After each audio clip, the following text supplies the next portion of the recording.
The Prophet ﷺ was afflicted by many calamities. We know what had happened to him and to his companions in the battle of Uhud, where 70 of his companions were martyred. His own uncle Hamza, may Allah be pleased with him, was mutilated and gutted. Mus'ab ibn Umair was martyred. We know what had happened to his companions in Bi'r Ma'una and in Ghazwat al-Raji' and the cowardly assassinations of them.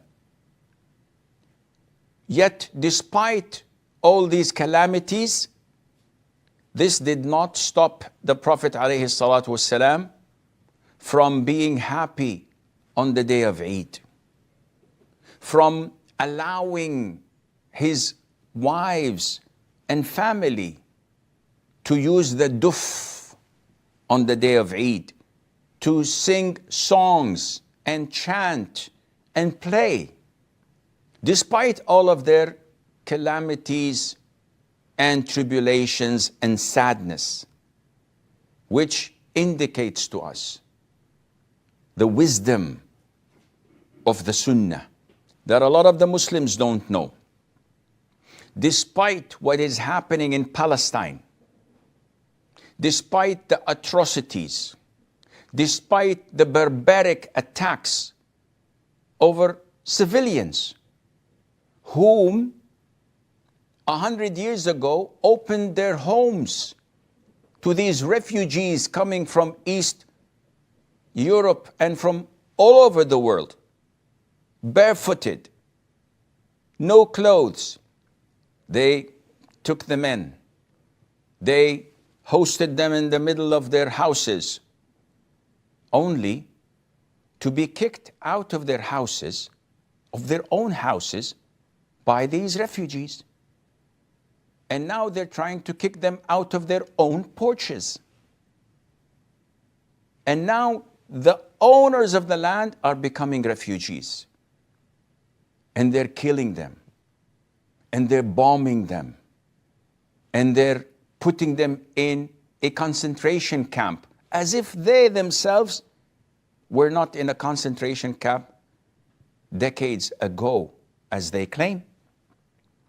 When we see this, a lot of the Muslims, due to their ignorance, say that we should not celebrate Eid. We should mourn the dead. We should react to what's happening. And this is not the way of the Prophet ﷺ. The day of Eid is a day of jubilation.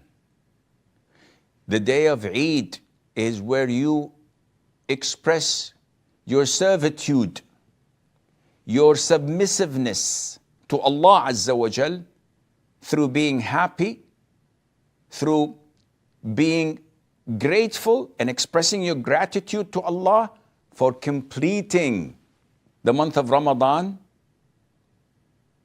By doing this, you are expressing your servitude to Allah Azza wa Jal. Tomorrow, when everything is back to normal, when the Eid is over, we can begin our mourning. We can begin our relentless defense of the cause of our own brothers and sisters in Palestine, to expose such atrocities, to expose such ingratitude of these Zionists who took the place of the house owners and kicked them out. And unfortunately, the whole world is standing at their side against all the laws of the United Nations, against all norms. So we have to balance these feelings according to the Quran and to the Sunnah, and not just jump the gun and accuse people that you don't care about Palestine. You should not celebrate the Eid. You should not be happy. We have our role model, Muhammad sallallahu alayhi wa sallam, to follow his example in sadness and in happiness, in grief and in joy, in comfort and in hardship. And by doing this, inshallah, we would strike the correct balance.